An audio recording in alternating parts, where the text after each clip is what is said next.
Hi hello friends, ಎಲ್ಲರಿಗೂ ನಮಸ್ಕಾರ. Welcome back to my channel. ನಾನಿವತ್ತು ನಿಮಗೆ ಮದುವೆ ಮನೆಗಳಲ್ಲಿ ಮಾಡುವಂಥ ವೆಜಿಟೇಬಲ್ ಸಾಂಬಾರು ಮನೇಲಿ ಹೇಗೆ ಮಾಡೋದು ಅಂತ ತೋರಿಸ್ಕೊಡ್ತಾ ಇದ್ದೀನಿ. ಮದುವೆ ಮನೆಗಳಲ್ಲಿ ಮಾಡೋ ಸಾಂಬಾರನ್ನ ತುಂಬಾ ಈಸಿಯಾಗಿ ಮನೆಯಲ್ಲಿ ಮಾಡ್ಕೊಳ್ಬೋದು.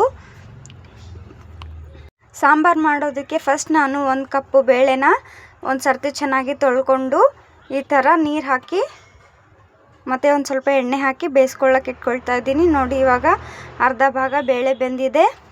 ಹಾಗೆ ನಾನು ಒಂದು ಸೈಡಲ್ಲಿ ಒಗ್ಗರಣೆಗೆ ಸ್ಟವ್ ಮೇಲೆ ಒಂದು ಪಾತ್ರೆ ಇಟ್ಕೊಂಡಿದ್ದೀನಿ. ಪಾತ್ರೆಗೆ ಎಣ್ಣೆನ ಹಾಕ್ಕೊಳ್ತಾ ಇದ್ದೀನಿ.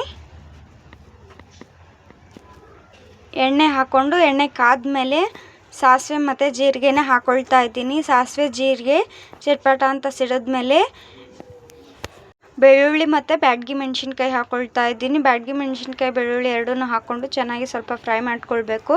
ಫ್ರೈ ಮಾಡ್ಕೊಂಡಿದ್ದಾದಮೇಲೆ ಕರಿಬೇವನ್ನ ಹಾಕ್ಕೊಳ್ತಾ ಇದ್ದೀನಿ. ಕರಿಬೇವು ಹಾಕ್ಕೊಂಡು ಹಾಗೆ ಕಟ್ ಮಾಡಿಟ್ಕೊಂಡಿರೋ ಈರುಳ್ಳಿನೂ ಕೂಡ ಹಾಕ್ಕೊಳ್ತಾ ಇದ್ದೀನಿ. ಈರುಳ್ಳಿ ಕೂಡ ಚೆನ್ನಾಗಿ ಎಣ್ಣೆಯಲ್ಲಿ ಫ್ರೈ ಆಗಬೇಕು.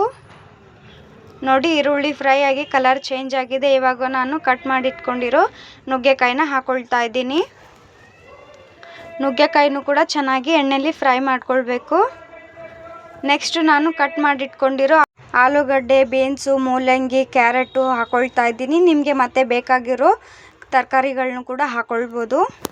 ಒಂದು ಸರ್ತಿ ತರಕಾರಿನೆಲ್ಲ ಚೆನ್ನಾಗಿ ಮಿಕ್ಸ್ ಮಾಡ್ಕೊಳ್ಬೇಕು. ನೋಡಿ, ತರಕಾರಿ ಎಲ್ಲ ಎಣ್ಣೆಯಲ್ಲಿ ಚೆನ್ನಾಗಿ ಸಾಫ್ಟ್ ಆಗಬೇಕು. ನೋಡಿ, ಈ ಥರ ಸಾಫ್ಟ್ ಆಗಬೇಕು. ಇವಾಗ ನಾನು ಟೊಮೆಟೊನ ಹಾಕ್ಕೊಳ್ತಾ ಇದ್ದೀನಿ. ಕಟ್ ಮಾಡಿರೋ ಟೊಮೆಟೊ ಹಾಕ್ಕೊಳ್ತಾ ಇದ್ದೀನಿ. ಟೊಮೆಟೊ ಹಾಕ್ಕೊಂಡಿದ್ದಾದಮೇಲೆ ರುಚಿಗೆ ತಕ್ಕಷ್ಟು ಉಪ್ಪನ್ನ ಹಾಕ್ಕೊಳ್ತಾ ಇದ್ದೀನಿ. ಉಪ್ಪನ್ನ ಹಾಕ್ಕೊಂಡು ಚೆನ್ನಾಗಿ ಒಂದು ಸರ್ತಿ ಮಿಕ್ಸ್ ಮಾಡ್ಕೊಳ್ಬೇಕು. ಮಿಕ್ಸ್ ಮಾಡ್ಕೊಂಡಿದ್ದಾದಮೇಲೆ ಇದಕ್ಕೆ ಅರಿಶಿನ ಹಾಕ್ಕೊಳ್ತಾ ಇದ್ದೀನಿ. ಅರಿಶಿನ ಹಾಕ್ಕೊಂಡು ಮತ್ತೆ ಒಂದು ಸರ್ತಿ ಚೆನ್ನಾಗಿ ಮಿಕ್ಸ್ ಮಾಡ್ಕೊಳ್ಬೇಕು. ಮಿಕ್ಸ್ ಮಾಡ್ಕೊಂಡಿದ್ದಾದಮೇಲೆ ನೋಡಿ, ಈ ಕಡೆ ಬೇಳೆ ಕೂಡ ಚೆನ್ನಾಗಿ ಬೆಂದಿದ್ದಾವೆ.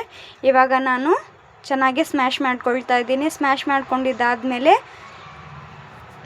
ಒಗ್ಗರಣೆಗೆ ಹಾಕ್ಕೊಳ್ಬೇಕು.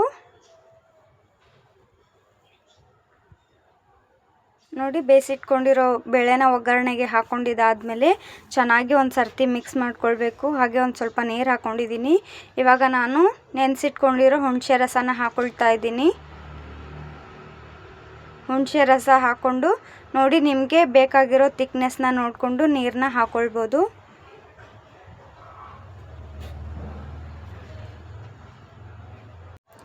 ಇವಾಗ ನಾನು 1 ಟೇಬಲ್ ಸ್ಪೂನಷ್ಟು ಅಚ್ಚ ಖಾರದ ಪುಡಿ ಹಾಕ್ಕೊಳ್ತಾ ಇದ್ದೀನಿ.